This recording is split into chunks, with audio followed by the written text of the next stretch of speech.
Hi everybody and welcome to the first Google Hangout as part of the PSA's General Election Programme, and we are here with a group of experts to talk about women voters.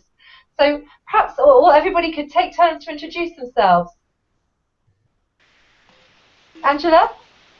My name's Angela Hagan. I'm from Glasgow. I'm a research fellow at Glasgow Caledonian University.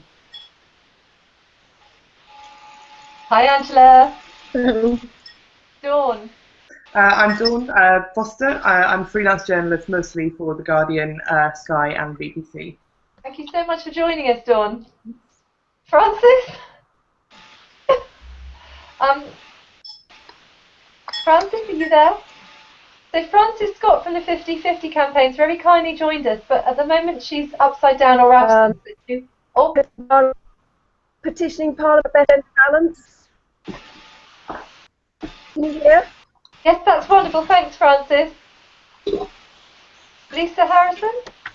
Hi, Lisa Harrison. I'm from the University of West of England in Bristol and have for many years been writing about women and representation in the UK. Great. Nan? I'm Nan Sloane. I'm the Director of the Centre for Women and Democracy, and I do work on women's representation and power. Thank you very much indeed for joining us, Nan. Sarah? Hi, I'm Sarah Child. I'm Professor of Politics and Gender at the University of Bristol. And Rosie, yourself?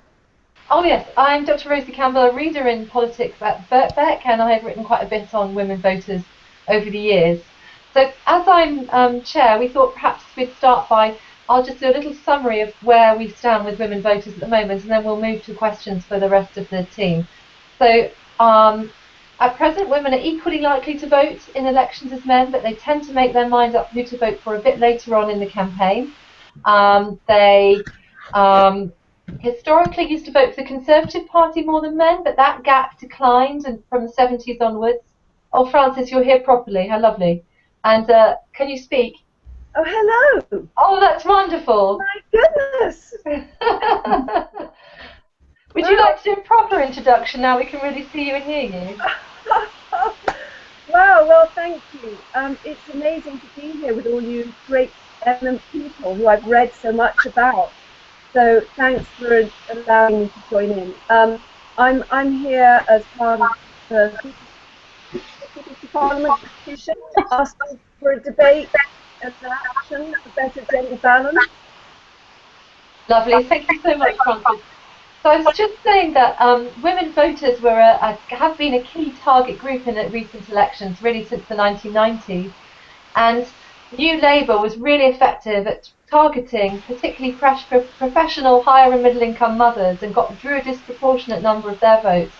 And in the last election, that advantage that New Labour had disappeared, and there wasn't really much of a gender gap between men and women. Recent polls have suggested that women are slightly more pro-Labour than men at the moment, but the gap is very, very small indeed.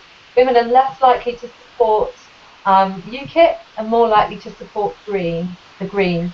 So I think that's probably a brief summary, and then if we don't mind, I'll start asking questions. So the first question is, what did everybody think about the Pink Bus?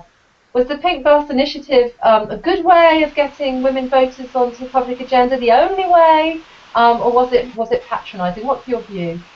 Who would like to start? Dawn, would you mind? Yeah, I can go. I think the problem is that women voters do feel as if they do get overlooked a lot. But I think the Pink Bus is possibly the wrong way to do it. I mean, A, it's pink, and that looks a little bit childish, and therefore that was the wrong way to go about it.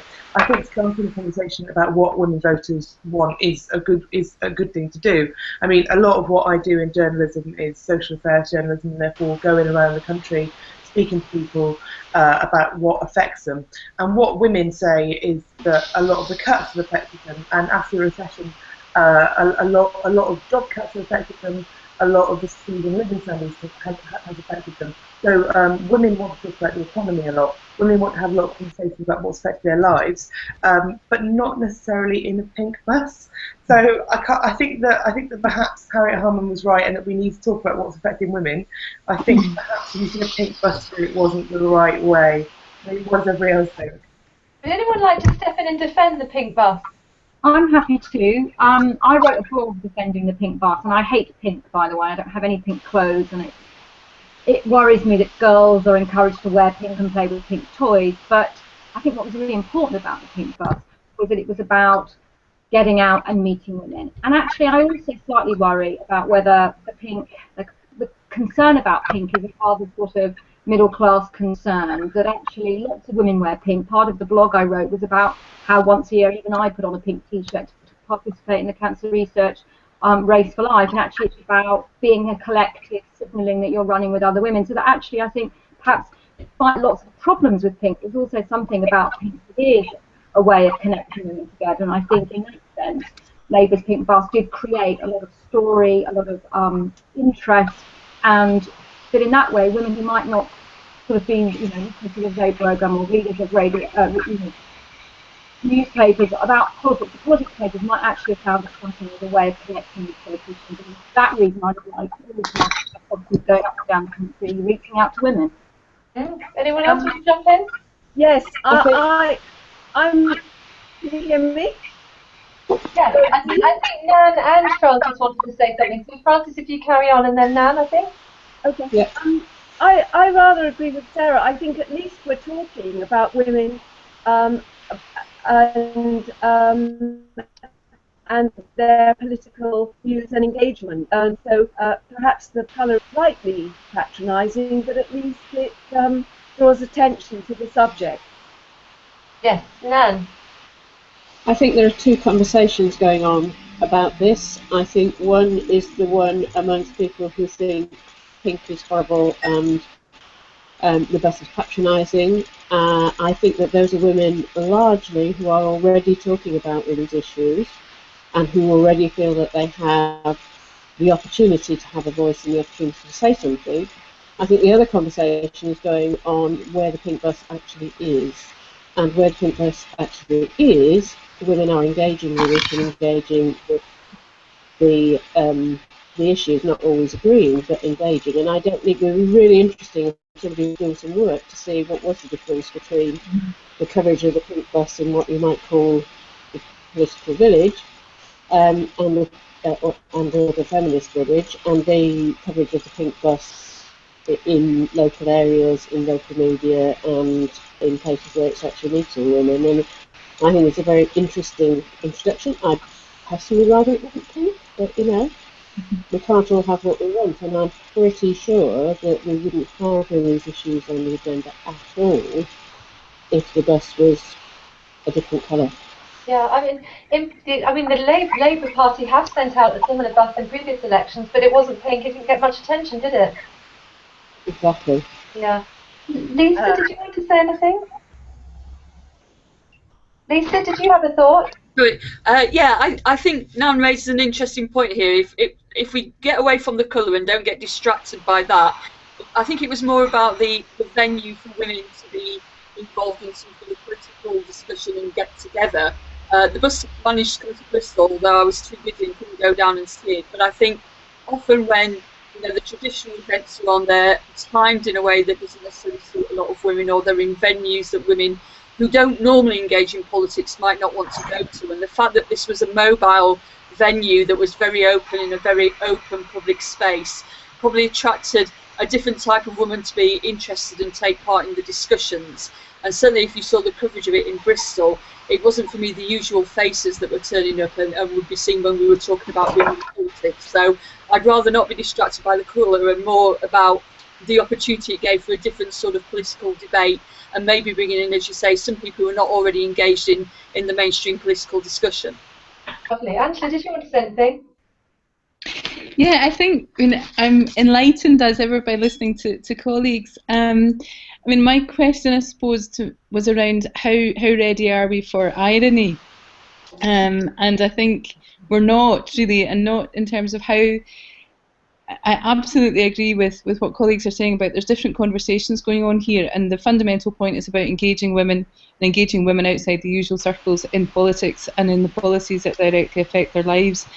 I think what we saw in the pink bus is quite a lazy straight line between women and pink, and maybe it was an attempt at being ironic, but for whom, and that reinforces that very self-regarding view of women in political circles. I think there's other examples of where there has been good use of irony, playing on gender stereotypes, things like way back to the first 50/50 campaign in the Scottish Parliament, when the women hung washing, you put up washing lines and strung up washing across Carlton Hill.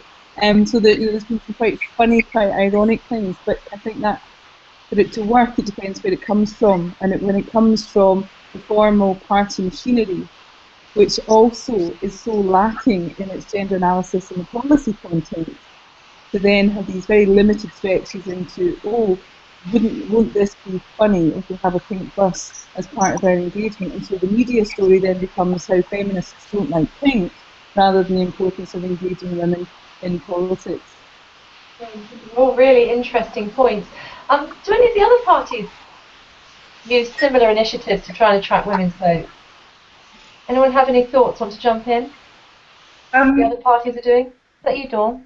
I've just said that the other day, how Theresa May, before the last election, had briefly a campaign called Theresa May for Equal Pay, and she seemed to drop it almost the second she became Home Secretary, and has barely mentioned women now, especially since she seems to be in charge of the Isles Wood now, which seems quite important. And I found that quite interesting. I was looking back at the campaign before, and I find it interesting how the Conservatives barely talk about that now, especially since the gender pay gap has widened since the recession as well. And I've barely heard anything from the Conservatives about the gender pay gap, about women's rights, or anything at all. So I find that quite interesting. And the second it seems that Theresa May became the Home Secretary, there was almost nothing about women's rights whatsoever. And she's been very, very quiet about the Isles Wood as well. Interesting. Did anyone want to respond to that? I'd like to pick up on the notion of the party, or the other parties are doing, because I think what's interesting is it goes back to Nan's point about who you're speaking to, because quite clearly political parties do on their websites have pages for women or policy areas that they emphasise women. But again, that requires people to be going to look for them. And Lisa's point about the bus being mobile, I think is very important. It's a question of whether you're trying to mobilise those who already support you, and or whether you to reach out. I'd also think a little bit of issue with the idea that Theresa May has not been active on women's issues since being government, because the work that I think that in fact Rosie and I have been doing actually recognises that the Coalition has done a number of interventions, policy interventions, legislative interventions that pick up on areas and address women's issues like violence against women. And it might be that what we're seeing is a recognition that all political parties address women through emphasising certain kinds of women's policy areas. Now, they may not be the ones you mentioned, the Equal Pay Act, the Equal Pay, and in fact, we're looking at issues like domestic violence, that perhaps now there's a consensus that all political parties need to be addressing these kind of issues. So I think actually, if you look at what the government's done, it's got quite an interventionist legacy. Now, it might be you disagree with what they've done. They may not have gone far enough. They may not have funded enough. But I think there is evidence that some of those concerns that within the Conservative Party were raising pre-2010 have been acted upon in the Parliament. It's not to say that they've necessarily done exactly what different kinds of feminists might want of them. But actually, I think it would be wrong to say that they haven't got a record on this. Interesting. Anybody else? I think there's also an issue about what we decide women's issues are, and that we're quite restrictive in what we think women are interested in. And so we have childcare, domestic violence, the usual run of issues which we treat as women's issues and don't treat as men's issues. And then the economy, foreign policy, etc., that we treat as men's issues and tend not to think of as women's issues. And I think there are some real dangers in that, particularly in that it then becomes difficult to have a discussion about childcare, for instance, as a family issue or as an employment issue, and it actually reinforces very traditional views of who is responsible for what. So, going back to the pink bus, I don't have a problem with discussing the issue. I have a bigger problem with expecting parties to address women solely in terms of their childcare responsibilities or the domestic violence and other issues, which actually I think we need to be broadening out and making something that the whole of society is concerned about rather than just part of it, and is prepared to take action on rather than just part of it. I completely agree with what Nan has said. You know, these are everybody's issues. These childcare is men and women's issues.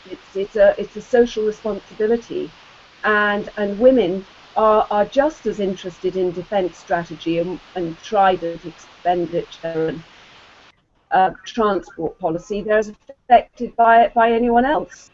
I don't really like this divide. You know, men's and women's issues. So I mean, all women's issues. It's everybody's issues. Clearly, there are some things that affect women only, i.e., you know, expenditure on birthing units or something like that. But even so, you know, these are issues that men need to be equally involved in deciding. Anybody else? That, you know, men have always.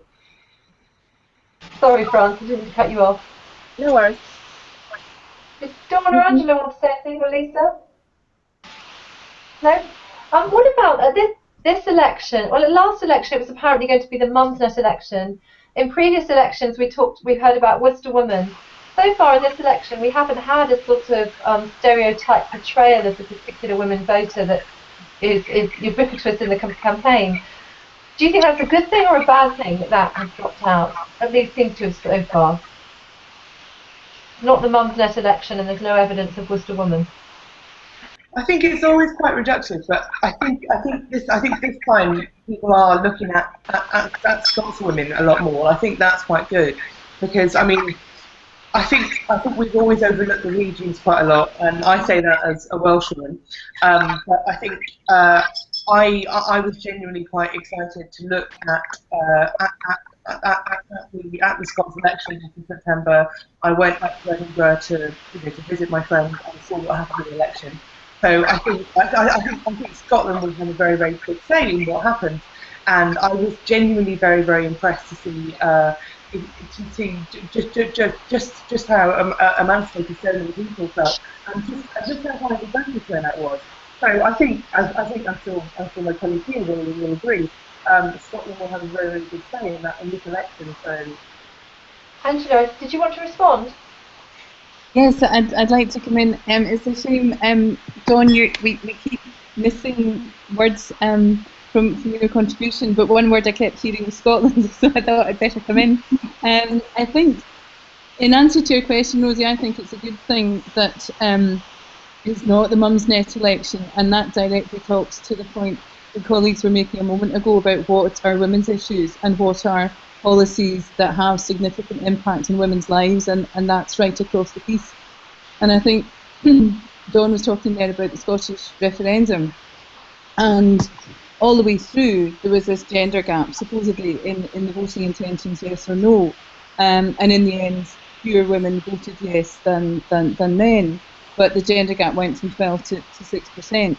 And I think one of the things across the piece in the referendum, and it's reaffirmed today in some research out as to what made the difference, and constantly through the referendum campaign, what was the issues of most concern to most people were the economy, currency, and financial well-being, and questions like, do you think we'll be better or worse off under independence, or better or worse off maintaining the status quo within the union? Sorry.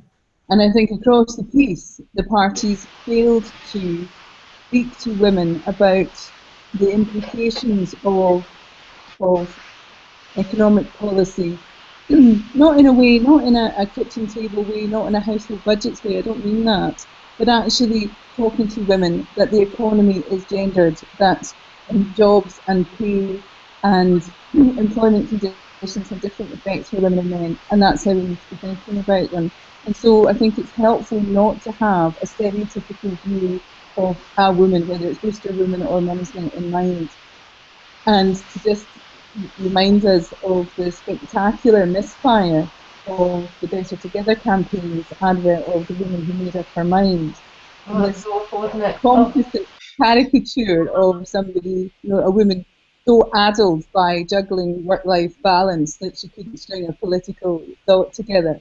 The best thing about the women, that dreadful advert, was the response from women, from the Yes campaign, and from across the piece. It really energised a lot of the campaign and really put into focus the importance of not instrumentalising and not avoiding reductive arguments.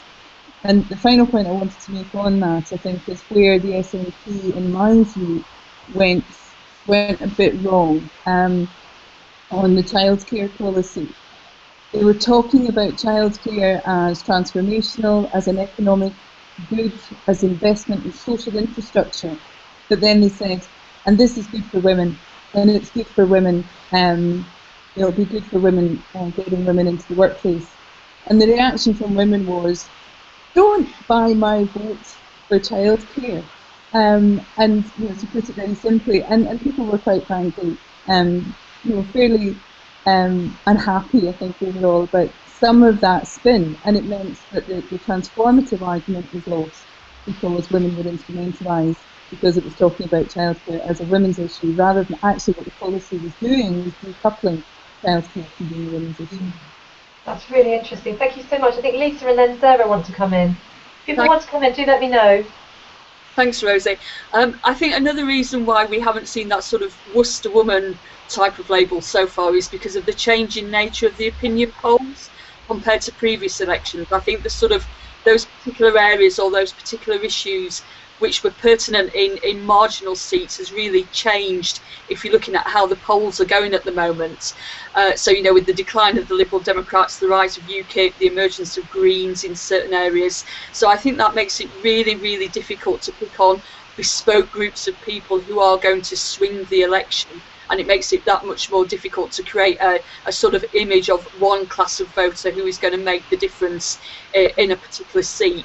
It'll be interesting to see what happens now with the non-debate, but the sort of leadership sort of talks, and the way that we're moving on now with the official campaign kicking off on Monday, whether the polls will shift significantly and whether that will then create an opportunity to pick up on certain groups and say, these are the people, whether it's where they live or whether it's a social group or whether it's because of a particular interest, but these are the ones who are going to decide the election. So I think it might still happen, but it's starting much later in the campaign.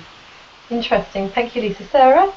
Yes, what I wanted to say was really to make sure that the election doesn't not recognise the role of gender and the impact on government policy on women and men and those who are differently positioned and have different caring responsibility or different roles in the economy, because I think there is a risk that if women don't hold the parties to account during the campaign, that actually those implications will be ignored. So sometimes, although we might not like a focus on speaking to women very explicitly about certain issues, the consequence of not doing that is that differential impact on different groups of men and women just gets forgotten. So you might shift from talking about women to parents in manifestos, for example, but actually then the fact that much of what happens to parents disproportionately falls on women, in a way takes the gender politics out of what political parties are offering. And I think it's really important that women's groups, women themselves, and those who are concerned about particular individuals and their relationship to the state actually do take an interest in saying to parties, what are the impacts on us of your policies? Because otherwise there is a danger that these issues will just get marginalised as the leading men talk about what they think the leading issues of the election are. And I think there's a danger that what happens to women and men up and down the country gets lost as as big issues dominate, as the big men put those on the centre of the agenda. And I'd be very worried if the concerns of women, even if they're the same issue, but they may be perceived in different ways or understood in different ways, actually just fall off and are not part of the campaign. I think we have to have a gendered election campaign because we all, I think, recognise that gender really does play out in how politics impacts on people's lives. Interesting. Did Frances want to say anything on Dawn? Yes, I just I agree with what Sarah said. In that men and women's life experiences are different, And so I do think the parties should be talking directly to men and women differently, and explaining the impacts of the policies on their lives. But on the other hand, without ignoring the fact that women can be as equally interested in the economy and transport and everything. It doesn't just have to be, in inverted commas, women's issues. Absolutely. Nan? The only thing that strikes me all the time in this debate, pretty forcefully, is that we constantly try to pigeonhole all women in one bracket. So all women actually don't have children. All women don't have, don't work, and not all women who do have children want to work. Different women make different choices, and different women actually live different lives. So whilst I agree that the overall arc of women's lives is often different from men's, it is also often different from other women's, and that we tend to talk about things as women's issues, with 51% of the population all lumped into a group of women who are concerned about childcare, or all lumped into a group of women who are concerned about particular issues. There was a woman on the radio yesterday that I was listening to in appalled silence, who, which is something to me, who said that she was disgusted that so many men were being shoehorned into television programmes for no reason whatsoever, and she was just feel that David Clarkson was being replaced with women, and it was absolutely disgraceful. And we tend to live in a world in which it is inconceivable that women that more women in the society. It's like something we make about. We're losing you a bit, Nan. Lost you a bit there. Is that better? Yes, yes. Okay, I finished anyway, so. Okay. So I was, as you were all talking, I was thinking about the last election, when it was going to be the Mumsnet election. That really dropped off. That news frame dropped off the agenda when we had the all-male leaders debate, and women's issues, however broadly we want to define them, and obviously we're not talking about all women in the same group, but a lot of the issues we're discussing just really dropped off the agenda in the short campaign last time. Do you think it will make any difference that we will have women in the 7-party leaders debate, or not much difference at all? Does anyone like to respond first? I think it will make a bit of a difference, and I think the way in which it will make a difference is less in a kind of women's issues sort of way, as we've mentioned, and more about. I think it's more about challenging the status quo. So I mean, and that's because we have the SNP, because we've got Clyde and Marie. So because we've got Nicola Sturgeon, because we've got Leanne Wood coming in. I mean, we have also then got Nigel Farage. I think it says less about more representation for women, and more about the fact that people are increasingly tired of a two-party state that we basically have. I mean, obviously in the last election, people were more enamoured of the Lib Dems, and now obviously we've grown a bit tired of that.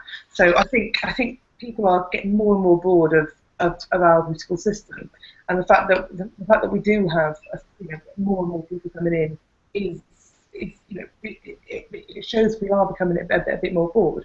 I hope that having Leanne and Nicola in will actually bring a bit more to the table. I mean, I've interviewed both of them. I find them okay. I've interviewed both of them. I find them very, very interesting, and actually like very refreshing in comparison to a lot of the kind of male and stale leaders we have. So I'm hoping that actually we do get a bigger shift to some of the newer parties, and it actually wakes things up a bit. So I'm looking forward to seeing what happens in terms of that. So we'll see what happens.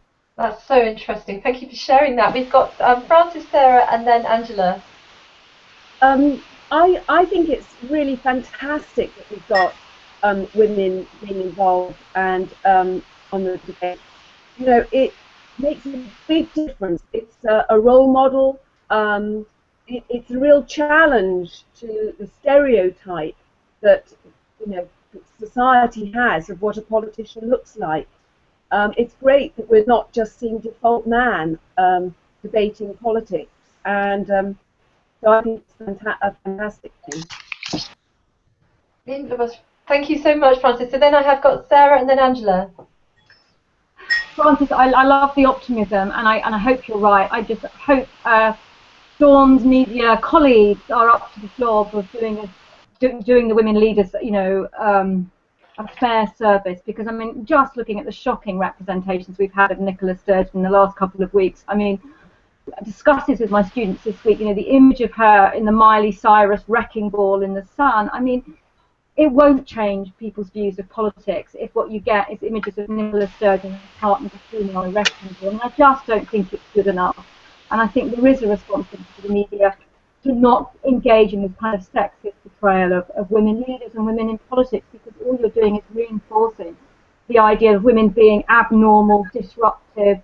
I mean, in the imagery around Nicola Sturgeon, you know, the kind of symbolic annihilation, she's just not there. We've got this sense of, you know, she might be the leader, but in fact all we're worried about is Alex Salmond and Miliband. And I just think the media have a really big responsibility here to not engage in what I think we need to name as really sexist representations of women in politics. And I think, whilst I really hope it will make a difference, I don't think it's in those women leaders' own, you know, they can't control the way they are represented, and I worry about the quality of our media representation in this respect. Angela? Yeah, absolutely. I'm glad you raised that, Sarah. I mean, it was just astonishing that the press would go as far as they did in that treatment of Nicola Sturgeon. And I mean, I think there's the two things in play, though. One is this massive anti-SNP feeling within, I think, the UK media and UK political media and UK political establishment. And my concern is that and you hear it in all sorts of ways, you know, questions at the public at question times, and things like, will England be governed by Scotland coming out of this next election? And things being, you know, the argument being framed in that way, rather than the very optimistic, the very pluralist description that Dawn gave. And I think my concern is that the bigger perception of Nicola Sturgeon is as, you know, the SNP menace, rather than, you know, a positive, you know, this woman is a First Minister of a government, and that positive example that sets. I think that's going to be, my concern is that that's going to be deliberately expunged by this SNP menace threat that's being really stoked by the UK media. Oh, I'm in strong agreement. We've got Lisa next. I was just going to refer back to some research I was involved in after the last election. There was a group of us, I won't name everybody, it'll take too long, but we did a content analysis of the national press, both the tabloids and the broadsheets, and it was really depressing, the sort of coverage that women got, either as voters or as politicians themselves. And actually what we found is a lot of the mainstream coverage was about the leaders' wives, not about women politicians. So I think the fact that we've got this broader range of political leaders, there's a mix of men and women, I think that key debate will be really, really interesting, because last time they came across as very sort of gladiatorial in the way it is, and it'd be interesting to see if the dynamics change a little bit. Just picking up on Alex Salmond, just a beside, I was listening to the radio the other day and they were talking about Alex Salmond, the former leader of the SNP, and I thought surely we could refer to him as a effective parliamentary candidate now, rather than giving him this label, you know. Nicola Sturgeon is the leader. Let's talk about him as, you know, contesting a seat as any other candidate, rather than giving him a different label. Absolutely. Thanks, Lisa. Nan? I think it will make very little difference, because the way in which the debates are managed and run by whoever is facilitating them is not going to change. And I also think because 2 or 3 of the people involved in it are quite aggressive, and loud, and I think that we will hear more of some candidates than of others. So although I agree with Francis, it's good to have women there as visible and as a role model, I don't think that it is going to change the way in which the debates work, and don't actually think it's a debate either. I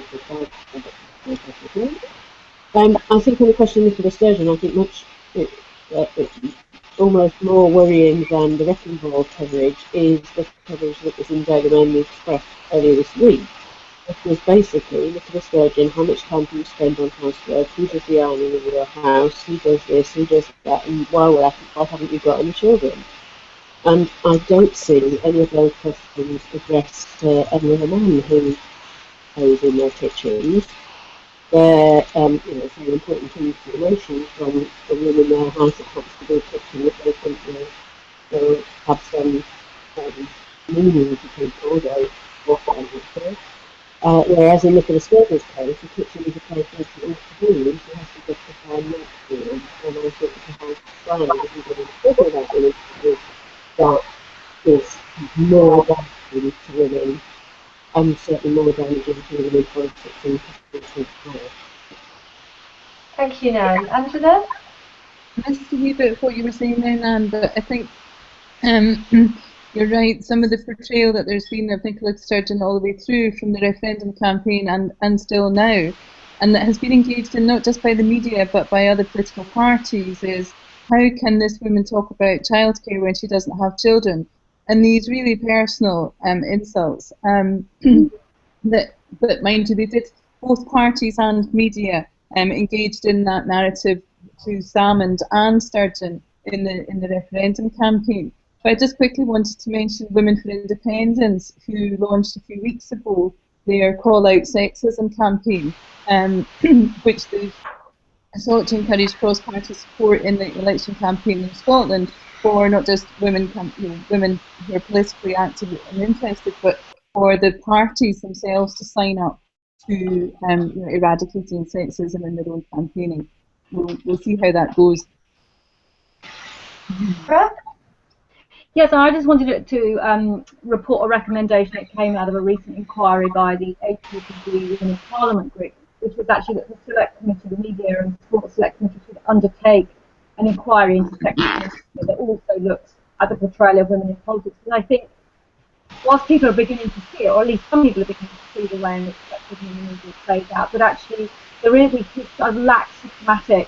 I know Lisa, you've done some research. I know Heather Savigny in Bournemouth has done some research, but I think we really need to show people in order to get the media to take some responsibility for this. And I would really like to see the House of Commons Select Committee take responsibility for undertaking an analysis after election. And I think we do need to name this kind of behaviour. We need to document it, and we need something done to stop it, because it's just not good enough. Because if we want women to be in public life, you should not have to be subjected to the level of intrusion and misrepresentation that currently occurs, because it's not going to be good for diversity in terms of who goes into politics. I mean, a lot of it comes from other politicians as well. I mean, we had Rachel Reeves, obviously, was other Tory politicians as well, talking about the fact that she was pregnant, and so if she was going to be the next Work and Pensions Minister, she would have to take some maternity leave. I mean, Rosie, what are your thoughts on this? I mean, obviously you're an expert as well. On maternity leave? Yeah, and could you repeat? Also sexism against some media. So I'm sorry, Dawn. I really struggled to hear that, to hear the crucial bit of what you're saying. No, I feel as if we're missing a lot of your expertise in the conversation as well. So. But that's really. The problem is I couldn't catch all of the question. No, I just feel as if we're missing a lot of your expertise. Oh, I see. I think the conversation's going so well that I would jump in if I thought that you desperately needed me, but it seems you can manage without me, which is terribly shocking. I did have I've probably got two. Sorry, I've probably got two more questions that I'd like us to cover in a little bit of detail. One of them does allow me to talk for a minute, because mostly men and women as voters behave in roughly the same way. That kind of 6% gender gap in the end that Angela mentioned in the referendum is actually quite a large gender gap for the UK. We often have just 2 percentage points. It's not like the US where you really see a strong gender gap with more women voting for the Democrats than the Republicans since 1980, because I think that's often even only 10 percentage points, but that can make a big difference in terms of electoral outcomes. And one of the things I've been brewing on lately is that most of the literature about the gender gap talks about sociological explanations. It's because of women entering paid work, entering employment, they therefore want the state to do more of the things that they used to do themselves, and so they shift to the left. I think a lot of that analysis ignores the position of the parties. And if you look at the Republicans in the States and the Democrats in the States, they're so far apart on gender equality, it doesn't seem that surprising to me that women might run away from the Republicans screaming, "Help, help, get me away from them!" Especially given some of the things that some Republicans have been saying recently about women not being able to get pregnant after rape, for example, their body just shuts the whole thing down. Contraception being just a bad idea. In the UK now, one thing that I know we don't necessarily always feel optimistic, but one thing I am optimistic about is I think that the main parties, perhaps with the exception of UKIP, actually all have a consensus around gender equality to some extent, in that they see gender equality through the same liberal feminist framework.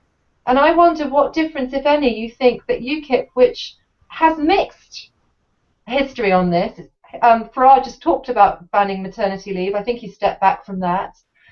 He's told women to cover up and sit in the corner, if they're breastfeeding. But they don't have a strong line, but what they certainly do seem to be more traditional in their approach. Do you think UKIP might pull some of the parties further away from a feminist reading of gender equality? Anyone got any views?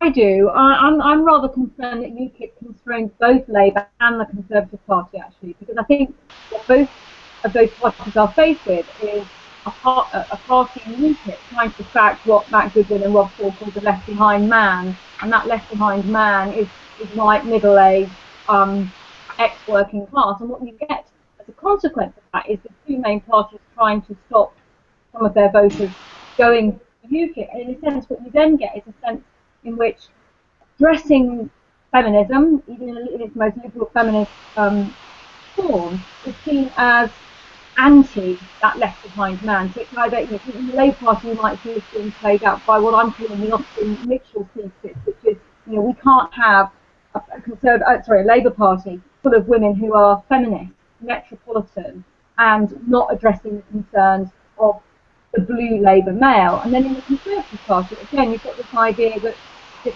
turn to a liberal feminism is so associated, if you like, with Cameron's modernisation. That kind of shift in the Conservative Party is regarded again as being too feminist and not appealing to the people who may well shift to UKIP. So in fact, whilst lots of the sort of traditional literature on the rise of new parties sees an opening up of the electoral marketplace and allowing, if you like, feminist issues to be addressed, I'm concerned that it's constraining as both parties on left and right try to keep hold of those parts of their party that are attracted to the UKIP message, and that feminism gets painted as this, as I sort of said before, metropolitan, trendy, female, non-traditional voter, and I think that's really worrying if we see feminism as liberal feminism being equated as a reason why those two parties might lose votes. Thank you, Sarah. Francis? That's very interesting. I mean, as you say, the two main parties do talk the talk, and even Nick Clegg talks the talk. Only yesterday he said that maybe the Lib Dems would consider quotas if things didn't get better. I think it's a Mumsnet forum, but I think we've yet to see whether they really walk the walk after the general election and what real changes they're prepared to make to involve women in Parliament.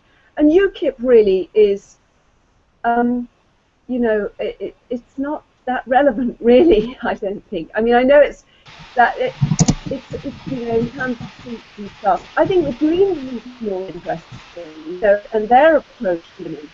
So again, I'm trying to take a positive slant in this, and there's been, you know, the engagement of women in the Green Party and a lot of men actually in the Green Party supporting women is interesting and exciting. Thank you, Frances. Nan? I think from where I am up in Yorkshire, actually, Frances, UKIP are immensely relevant for all sorts of reasons, one of which is that they do exactly what Sarah says and force the whole political agenda rightward. And that includes the agenda around women's representation and around women's issues. I think one of the areas in which we have failed is sufficiently to integrate feminism into the mainstream political agenda. So whilst it is true that all parties have a general consensus around equality or how they would define equality, it is not true that they all have the same will to defend that. Or that different elements in them have the same will to defend that, and there are a lot of individual candidates hedging their bets with what they're saying once they're out of the Westminster limelight, and there is also a way in which, and I think the whole of this plays into the Jeremy Clarkson rumpus. There is a perception that there's a sort of good, solid British way of approaching things that is represented by Nigel Farage and Jeremy Clarkson and not by any women I can think of. And that then there's this somehow wimpy lefty-ish feminism sort of stuff that is what you get if you let this metropolitan elite run the country. And so I think you could have hugely relevant, isn't it? Tap into that whole alienation narrative, certainly in Northern England, that does not on any level include feminism of any kind. So, you know, much as I dislike them, I think they are hugely relevant. We need to take into account the effect that they have on the whole discourse around women, not just contemporary politics. I strongly agree, Nan. Right, it wouldn't be the 2015 election if we didn't have a little bit of wild speculation. So I'd like you all to have a little think about what a couple of different coalition scenarios might mean for women or the representation of women. Is anyone prepared to come in with a punt, a thought? Can do. Thank you. I think we have a couple of scenarios, some to be good, some to be bad. I think the worst case scenario would probably be, I mean, in terms of like whether it's good or bad for women, I think the worst case scenario for women would probably be a conservative UKIP one for women. I think that would mean more cuts for women, but also worse policies. I think actually the best case scenario, I think the best case scenario would probably be maybe a Labour SNP, because I think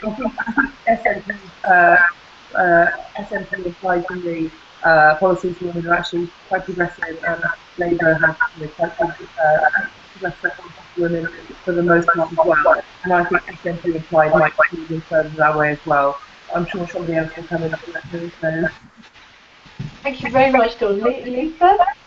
I'm going to cheat a little bit actually and say what concerns me is not necessarily the makeup of the coalition, because I think there could be all sorts of variants going on there. My key worry is if we have a minority administration and then a snap election, because for parties to then go back out and campaign in an election again, I think there are probably some really good candidates who won't quite make it this time round, who then won't put themselves forward for a snap election because they can't afford the time, they can't afford the money. And that's not just women, there will be women there, but there'll be men as well. And it just really concerns me that if we have 2 elections in this year, it will really affect the type of candidates we get forward the second time round. Who's coming next? Gosh, recovering from that very chilling prospect that Lisa presented for us.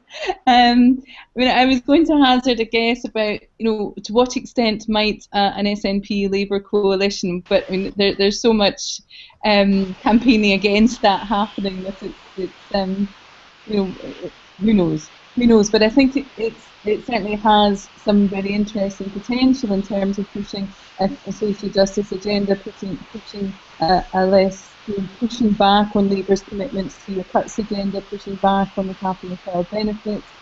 But I think all of it reinforces partly where we came in on the discussion about the importance of women's engagement in the debate, in the campaign ahead of the election, and having women challenge and pushing the issues to the politicians so that there's enough to push back on whoever comes in. And that's where I think things like I've been involved in Plan F with the UK Women's Budget Group and the Scottish Women's Budget Group, setting out the challenges to the austerity agenda, challenges to this locked-in mode of we're going to continue the cuts in the next Parliament regardless of who's there, and pushing that out with women across the piece, so that women are being encouraged to go to hustings, to challenge on the doorstep, to write to MPs. There's all sorts of stuff going on with Scottish Women's Aid, Women for Independence, the Scottish Women's Convention, are all engaging in what questions women should be putting to the candidates now, and that partly in recognition of the role that the SNP might have. I mean, this morning they're saying, there's a poll saying the SNP could have 50 seats. Even Nicola Sturgeon, I don't think, was buying that, much as she was tempted by the optimism of it. But I think if it's an opportunity to engage women and to that this election, possibly more than any other, is so important for women in terms of pushing back some of the agenda that has been so damaging to women under the current coalition. Lovely, thank you. Sarah? I've got 2 points to make. The first is about if there are going to be coalitions, I want women in the room when the coalition discussions are going on, or when the deals are being made behind the scenes, because there's a symbolic value to that again, which is about saying that women are important enough as actors to be involved. It's not just the core men, the quad, or whomever. It's also about making sure that when governments or arrangements are being decided upon, women's concerns, perspectives, issues, interests are actually being addressed, because I think there is a danger, and this risk sounding terribly offensive to men, but there's a risk if women aren't in the room, and this isn't of course true for all women, but if women are absent, then I just worry that some of our perspectives get forgotten about. We all saw at the last election the coalition agreement when the all-male teams started deciding to seal the fate of the coalition on women's bodies through giving anonymity to rape defendants. I think it's really important that we just don't let that happen again, and we've got to hold the parties to account. You know, many of us might be in favour of quotas getting women into Parliament. Well, I quite like quotas for those kind of coalition discussions, because I just worry that if it's an all-male group in a room late at night, all, cloak and daggers, all those kind of secret deals, that women get left out of the equation. The second point, this is a blatant advocacy moment on my behalf, there have been calls for establishing a Women in Equality Select Committee at the House of Commons, a cross-party tool, and it just seems to me that, again, as government of whatever political hue or combination of parties, we need an institution within the House of Commons that holds the Women's Minister and the government to account, and we currently lack that. And I think we need to institutionalise gender equality in this House of Commons. And I know that there are women across the parties, and let's have that set up in the new Parliament, so that we're not relying just on the sort of the activism of few women in political parties or trying to get their government to deliver, but actually the Parliament holds the government to account for gender equality. And it's not good enough that we don't have that. Lots of parliaments throughout the world have these women's committees and equality committees, and we need one too. So, who agrees with Sarah? Gender quotas for the coalition agreement. Yeah. We can't see the raised hands, but mine's definitely up. Yeah, Rosie. So I just want to ask you, do you think that the number of women in the House of Commons is going to go up or down the next election? I think you're best placed to answer that, Rosie. Oh, bugger. Well, how are the SNP doing? Well, given that they don't have special measures, but I don't know, I've not looked at the figures to see what's coming through in candidate selection, but going on their past record, we could expect And well, they've only got one there at the moment. They've only got Ailey Whiteford there just now. So hopefully Ailey at least comes back. But if they're going to have 50, let's hope there's another 25 come in, another 25 women come in. Right, my final question to you all is the only sort of really significant gender difference that remains amongst men and women voters is around interest in politics. Women tend to say they're less interested in formal politics than men, but they turn out and vote as often as men do. What do you think would change that? Who's going first? I can go. Okay. I think if we had more in Parliament, more women, you know, actively involved in the political process, then, you know, more women would vote. Politics and Parliament should not be the preserve of men. It's about running society. Thank you, Lisa. Women tend to say that they're less interested in formal politics. I don't think it is that they're less interested in formal politics. I think often it's about the way that it's done, the way it's conducted, and sometimes women, although they have, you know, views, they think I'm not prepared to participate in this particular way of dialogue, and will keep quiet just rather than put up with the very, you know, sort of combative way that politics is often done. Lovely.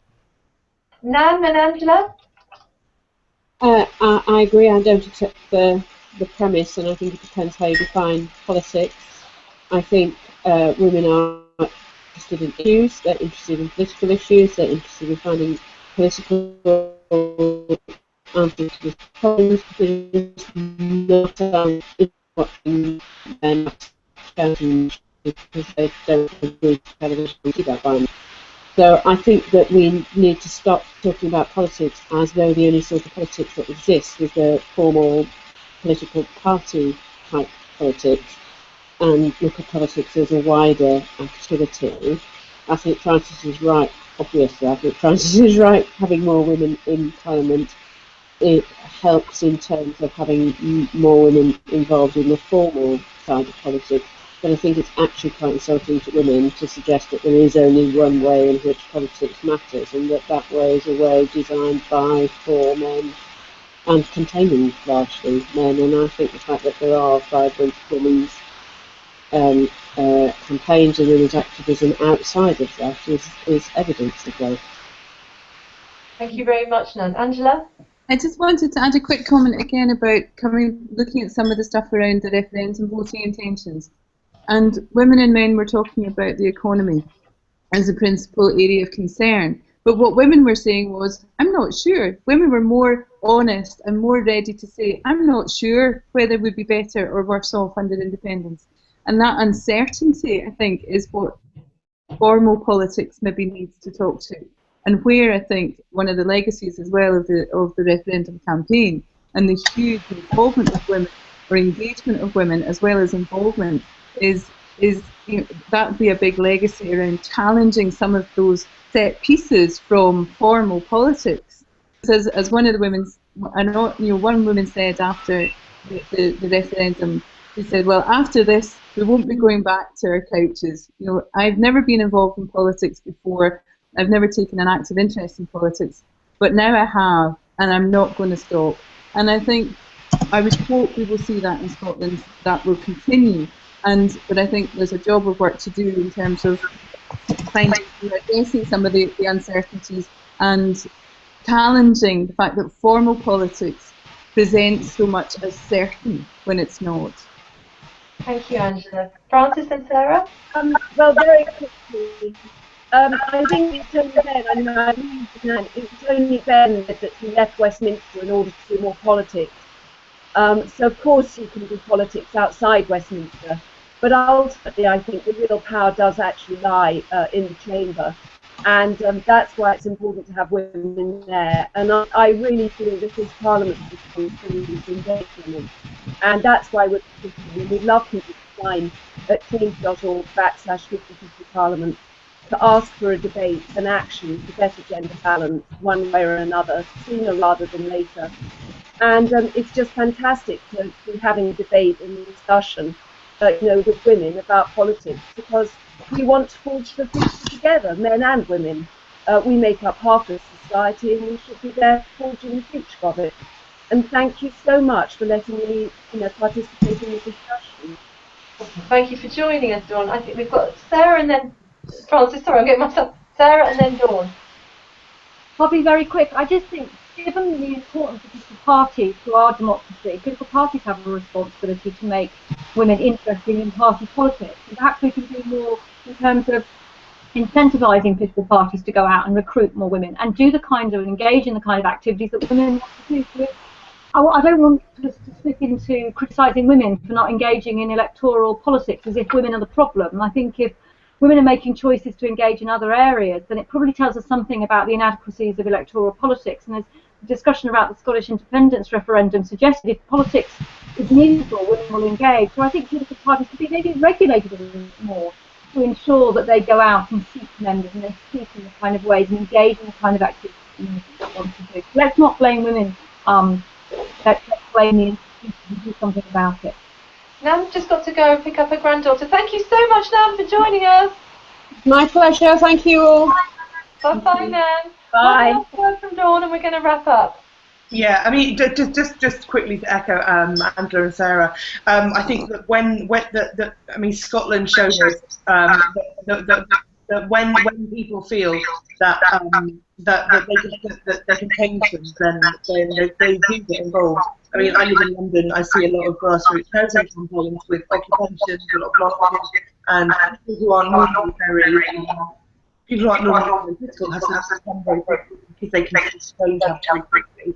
And that reminds me of what I see in Scotland. So when people feel they can change things very quickly, then they become a lot more involved. That's a lovely way to end. We lots of Thank you so much for giving us your time. It was a really great conversation. I could carry on all day, especially if we had a bottle of wine and the rest of the evening. But thank you so much again, everybody. Have a good weekend, everybody. Yeah, take care. Bye-bye. Bye-bye all. Thank you very much. Bye-bye.